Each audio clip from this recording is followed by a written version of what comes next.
महर्षि परशुराम की कहानी भारतीय पौराणिक कथाओं में एक महत्वपूर्ण स्थान रखती है। परशुराम भगवान विष्णु के छठे अवतार माने जाते हैं। उनका जन्म भृगु कुल में महर्षि जमदग्नि और रेणुका के पुत्र के रूप में हुआ। उनका नाम परशुराम इसलिए पड़ा क्योंकि वे भगवान शिव से परशु कुल्हाड़ी प्राप्त कर युद्ध कौशल में निपुण हुए।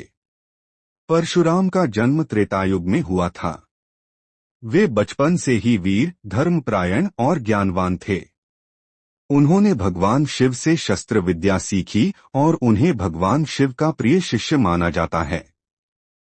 परशुराम का सबसे प्रसिद्ध कथा सहस्रार्जुन और उनके बीच के संघर्ष से जुड़ी है। सहस्रार्जुन, जो है वंश का राजा था, ने अपनी शक्ति के घमंड में आकर महर्षि जमदग्नि के आश्रम पर हमला किया और उनकी गौ माता कामधेनु को बलपूर्वक ले गया।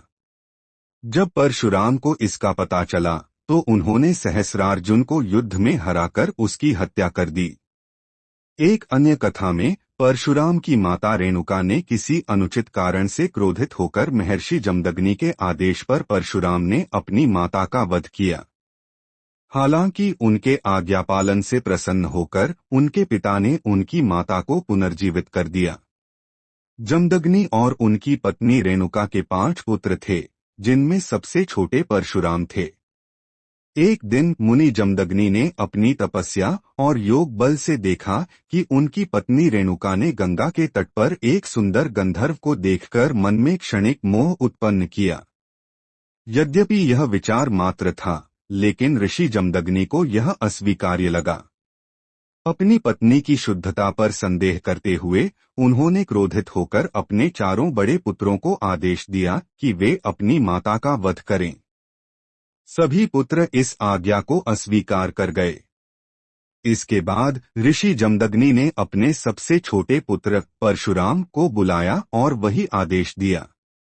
भगवान परशुराम अपने पिता के प्रति पूर्ण रूप से आज्ञाकारी थे। उन्होंने बिना किसी प्रश्न के अपने पिता की आज्ञा का पालन किया और अपनी माता का सिर काट दिया। परशुराम को वरदान। जब परशुराम ने अपने पिता की आज्ञा का पालन किया तो ऋषि जमदग्नि उनकी आज्ञाकारिता और समर्पण से अत्यंत प्रसन्न हुए। उन्होंने परशुराम से वरदान मांगने को कहा। परशुराम ने अपनी माता के जीवन को पुनः प्राप्त करने का वरदान मांगा। ऋषि जमदग्नि ने अपनी तपस्या के बल से रेणुका को पुनः जीवित कर दिया और उन्हें शुद्ध कर दिया।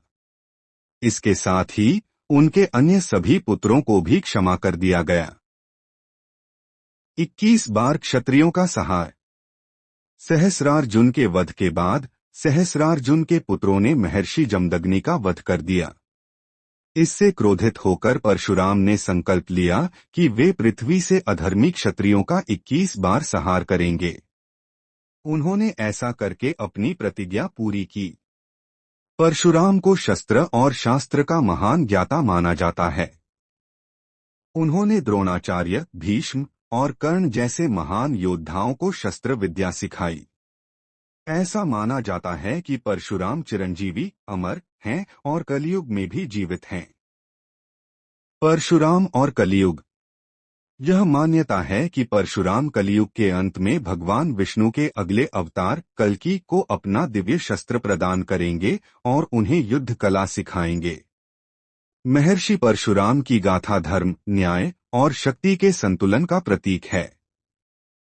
उनकी कथा हमें सिखाती है कि अधर्म के खिलाफ लड़ाई में धर्म का पालन करना महत्वपूर्ण है। ऐसे ही भगवान विष्णु के सभी अवतारों को जानने के लिए हमारे चैनल को सब्सक्राइब करें।